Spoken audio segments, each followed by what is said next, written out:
হাতিখেতা থেকে পুজো করানোর পরে এসেছিলাম পিসির বাড়িতে। পিসি বলতে আমার পিসি শাশুড়ির বাড়ি।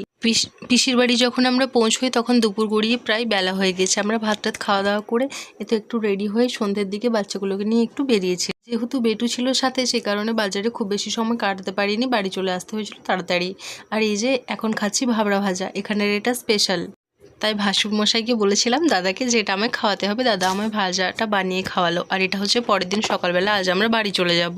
তো এখন ব্রেকফাস্টে আছে ইডলি, আমরা সবাই মিলে এখন ইডলি খেয়ে নিচ্ছি। আর এখানে এসে আমার বলাই হয়নি, ভীষণ ভীষণ ভীষণ ভালো লেগেছে, ভীষণ আন্তরিক আর আমায় ভীষণ ভালোবাসা দিয়েছে। আর এই যে এই শাড়িটা হয়েছে আমার প্রাপ্তিযোগ। আর এই যে এখন সবাই আমাদেরকে বিদায় জানাচ্ছে, রাস্তায় দাঁড়িয়ে আছে, সবারই মন খারাপ। আমাদের আরেকটা দিন থেকে যেতে বলছিল, কিন্তু সেটা আর সম্ভব হয়নি। আর এই শাড়িটা দিদিভাইয়ের কালকে আমি পরে বাজারে গেছিলাম সন্ধ্যেবেলায়, তারপর দিদিভাই শাড়িটা আমাকেই দিয়ে দিয়েছে। আর যেহেতু অনেকটা রাস্তা, এখন অর্ধেক রাস্তায় আমরা বিধ্বস্ত, তাই একটু গাছের তলায় রেস্ট নিচ্ছি।